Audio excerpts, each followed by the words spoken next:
अस्सलाम वालेकुम दोस्तों ये बायो कंपनी की अवरलॉक 4 थ्रेड की मशीन है। दोस्तों इस मशीन का रिपेयरिंग के हवाले से आप लोगों को मालूमात दूंगा। दोस्तों जैसा कि आप लोग देख रहे हैं इस मशीन में ये बूट असेंबली लगा हुआ है, तो आज आप लोगों को इसी ये बूट लिफ्टर असेंबली जो इसके अंदर लगा हुआ है इसी के बारे में आप लोगों को मालूमात दूंगा कि किस तरीके से इसका टाइमिंग और सेटिंग किया जाता है। अगर आपकी मशीन का बूट नहीं उठ रहा हो, जैसा कि अभी मैं ये लिफ्टर दबाता हूँ और ये बूट उठ रहा है, तकरीबन मशीन का सेटिंग एक ही जैसा होता है। अगर लेटेस्ट मशीन है, कंप्यूटराइज मशीन है, तो उसके ऊपर या तो ऐसा सोलोनाइट लगा हुआ होता है या तो वो प्रेशर वाला सिलेंडर लगा हुआ होता है। तो दोनों में कोई भी है, अगर वो इस तरीके से पुश कर रहा है बूट, हम जैसे उठाना चाहते हैं, जैसा कि ये भी काम कर रहा है और बूट भी उठ रहा है। इधर से अगर आप देखेंगे तो बूट भी हमारा उठ रहा है। तो अगर बूट नहीं उठ रहा हो या थोड़ा उठ रहा हो तो उसको हम किस तरीके से सेट करेंगे, आज इसी हवाले के ऊपर हमारी ये वीडियो बनने वाली है।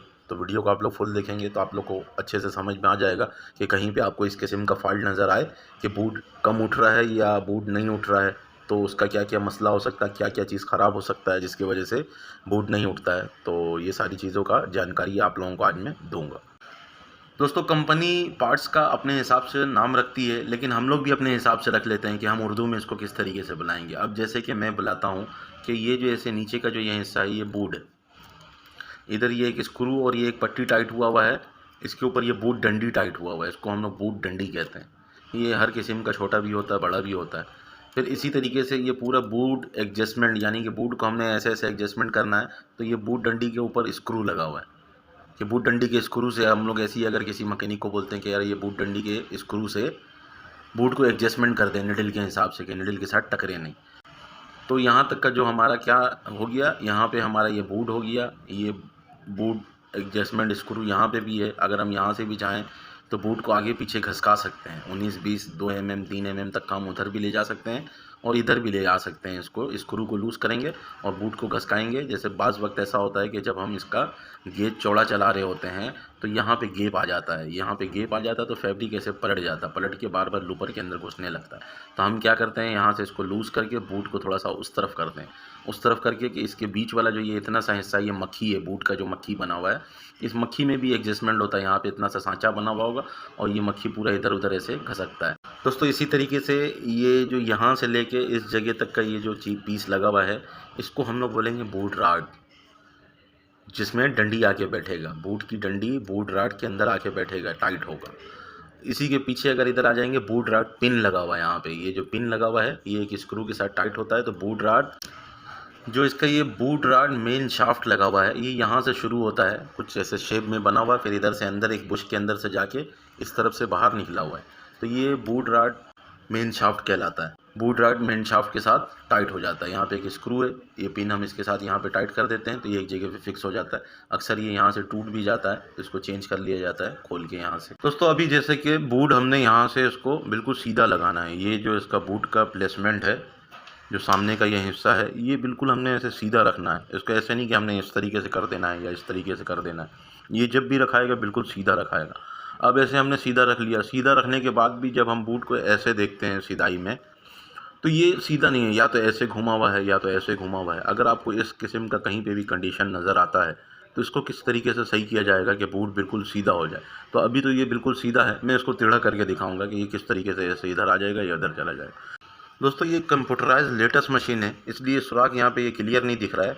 अगर ये मैनुअल मशीन होगा, क्योंकि ये हर मशीन के अंदर ये सिस्टम होता है, ओवरलॉक की कोई सी भी मशीन हो उसके अंदर ये सिस्टम लाजमी दिया हुआ होता है। यहाँ पे हमारा ये 2 नंबर की एलकी का स्क्रू इसके अंदर लगा हुआ है, बाज़ मशीन में 3 का और 2.5 का भी लगता है। तो इसको हमने इस तरीके से यहाँ से लूज़ कर लेना है। जब हम इसको लूज़ करेंगे तो हम यहाँ पे हम ऐसे चोट करेंगे ऐसे। अगर आपका बूट सीधा नहीं है, इसको चोट करेंगे तो ये अंदर भी जाएगा और इस तरफ भी आएगा, इधर से चोट करेंगे तो ये बाहर भी आएगा। तो ये हो क्या रहा है कि ये जो बुश लगा हुआ है, ये बुश इस बॉडी के अंदर जाम नहीं हुआ हुआ है, ये स्क्रू से जाम हो रहा है। जब हम स्क्रू को टाइट कर रहे हैं तो ये एक जगह पे रुक रहा है, वरना इसको हम घसका सकते हैं, आगे पीछे हमने कहीं पे भी इसको ऐसे घसका लेना है। इसको हम उधर करेंगे तो ये उधर चला जाएगा और इधर करेंगे तो ये इधर आ जाएगा। अब ये इधर उधर करने से बूट को क्या असर पड़ रहा है ये दिखाते हैं। दोस्तों इधर से मैं ये प्लास से पकड़ के ऐसे इसको हिलाता हूँ तो ये आपको दिख रहा होगा कि बूट आगे से कैसे आउट हो जा रहा है। दोस्तों अगर जैसे कि आपको दिख रहा होगा कि ये अभी मैं अंदर बाहर कर रहा हूँ, तो ये एक साइड में आ गया। अब इसको सीधा करना होता लाजमी कि ये बिल्कुल सीधा चले। अब ये ऐसे टेढ़ा हो गया, तो हम यहाँ से इस बुश को एडजस्टमेंट करेंगे तो इसका निडल भी टकरना बंद हो जाएगा ऑटोमेटिक खुद ब खुद, और बूट भी बिल्कुल सीधा बैठेगा। तो आप इस तरीके से इसके बूट को सीधा कर सकते हैं आसानी से।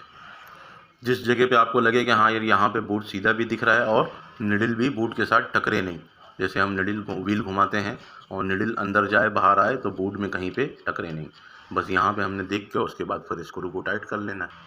दोस्तों अभी हम इस जगह से इस स्क्रू को टाइट कर देंगे तो ये एक जगह पे फिक्स हो जाएगा। इसको टाइट करना भूलना नहीं है, नहीं तो मशीन के झंझनाहट से ये स्क्रू खुल के फेंका जाएगा, गिर जाएगा।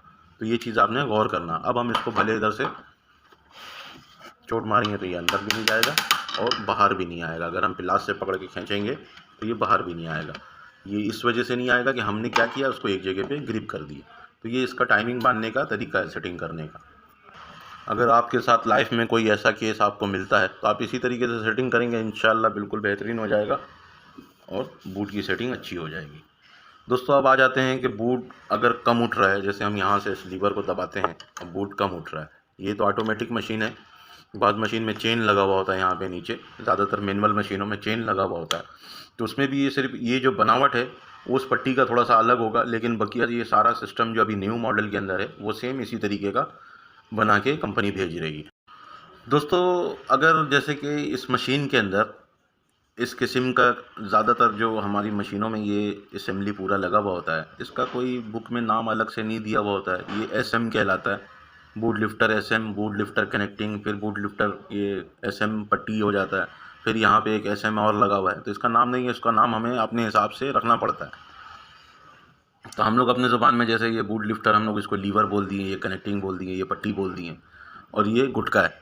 अब ये जो गुटका लगा हुआ है ये गुटका ही अहम है, यही सारा काम कर रहा है। बूट कम उठाना, ज़्यादा उठाना है या बूट बिल्कुल नहीं उठाना है, तो यही से आप सेटिंग करेंगे तो बूट की ऊंचाई कम ज़्यादा यहाँ से हो जाएगा।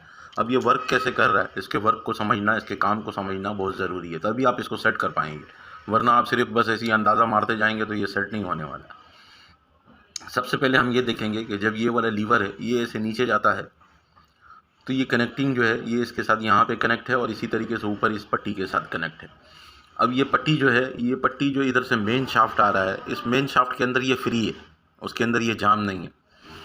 अगर ये उसके साथ जाम होता तो ये गुटका जो लगा हुआ है इसको लगाने की ज़रूरत नहीं पड़ती। फिर ये इसीलिए लगाया गया है कि हम इसका एडजस्टमेंट कर सकें। बाज़ वक्त ऐसा होता है कि बूट बहुत ज़्यादा उठ रहा है, आपने कम उठाना है, या बहुत कम उठ रहा है उसको थोड़ा सा उठना बढ़ाना है, तो इसीलिए ये सिस्टम यहाँ पे बना के दिया गया है कि आप यहाँ से इसकी सेटिंग कर सकते हैं। अब काम कैसे कर रहा है, काम ऐसे कर रहा है कि जो ये स्क्रू है और ये गुटका है, इसका जो बनावट है ये मैं आपको निकाल के दिखाता हूँ। दोस्तों ये स्क्रू बहुत ज़्यादा हार्ड टाइट होता है और आपने सेटिंग करने के बाद भी इसको अच्छी तरीके से सही का टाइट करना पड़ता है, तभी जाके ये रुकता है। क्योंकि बूट के स्प्रिंग का बहुत ज़्यादा ज़ोर होता है, वो इसको स्लिप कर देता है। तो इसको मैं ऐसे हिला हिला के बाहर निकालता हूँ और आप लोगों को दिखाता हूँ। कभी जैसे ये मैंने बाहर निकाल दिया। अब ये जो पट्टी है अगर हम इधर से ये दबाते हैं तो ये पट्टी शाफ्ट में फ्री है, ये शाफ्ट को मूव नहीं करवा रहा, खाली ये पट्टी मूव हो रहा है। अब इस पट्टी के इस जगह पे जो ये टक्कर बना हुआ है, यहाँ पे ये जो टक्कर आपको दिख रहा है, ये टक्कर ही बूट उठा रहा है। अब कैसे उठा रहा है ये टक्कर बूट, ये जो गुटका बना हुआ है इसको मैं थोड़ा साफ़ कर लेता हूँ, गंदा बहुत हो रहा है।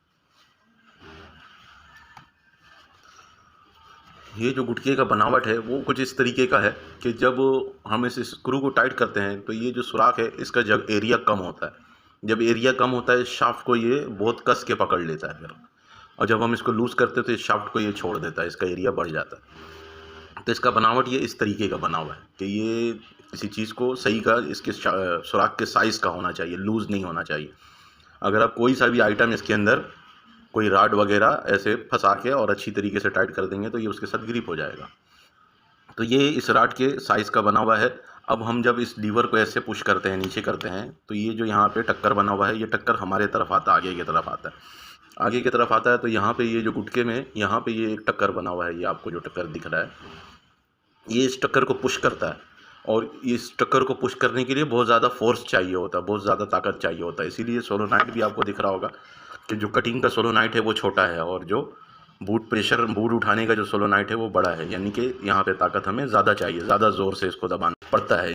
उस टक्कर के साथ इसकी हम सेटिंग कर देंगे। जब इसकी सेटिंग कर देंगे और अच्छी तरीके से टाइट कर देंगे तो ये जब हम यहाँ से ऐसे मूव करेंगे नीचे की तरफ तो वो टक्कर आगे आएगा और इस टक्कर को ऐसे धक्का देगा। जब इसको ऐसे धक्का देगा तो शाफ्ट इसके अंदर टाइट होगा। जो इसका ये मेन शाफ्ट है बूट लिफ्टर का, वो इसके अंदर टाइट होगा। ये वाला शाफ्ट ये यहाँ तक का आ रहा है। ये जब हम इसको मूव करते हैं ऐसे नीचे तो, और ये जब गुटका इसके साथ टाइट होता है शाफ्ट के साथ, तो इसको ये ऐसे ऐसे मूव करवाता है। इसके अंदर ये जो पट्टी है ये अक्सर टूट जाता है, क्योंकि ये पट्टी इतना ज़्यादा मजबूत नहीं बना हुआ होता है। इसका सुराख बड़ा होता है, इसका जो साइड का किनारा होता है वो बहुत पतला बनाया हुआ है, तो इसका सुराख भी बड़ा हो जाता है। ये टक्कर भी यहाँ से टूट जाता है और बाज़ वक्त इस गुटके का यहाँ पे जो ये टक्कर बना हुआ है ये भी टूट जाता है। मार्केट में अवेलेबल है, आसानी से मिल जाता है। तो अगर आपकी मशीन में ऐसा कोई मसला है उसको चेक कर लें और नया लेके लगा लें अगर ख़राब है तो। दोस्तों इस गुटके को हम दोबारा जगह पे ऐसे बैठा लेंगे। इसको बैठाने पर वक्त ये देखना है कि इसका जो ये टक्कर वाला जगह है ये आपने ऐसे उल्टा नहीं बैठाना है, ये आपने इधर ही ऐसे रख के बैठाना है, क्योंकि स्क्रू जो है वो इधर से भी लगाएंगे तो लग जाएगा लेकिन ये टाइट नहीं होगा। चूड़ी जो है वो सिर्फ इधर वाले में बना हुआ है, इधर वाले में नहीं बना हुआ है, और इसका बनावट भी बताता है कि ये किस तरीके से लगेगा, तो आपने देख के लगाना है। ये हमने यहाँ पे ऐसे बैठा लिया और इसको हम जगह पे लगा लेते हैं। ये हम यहाँ पे ऐसे बैठा लेंगे।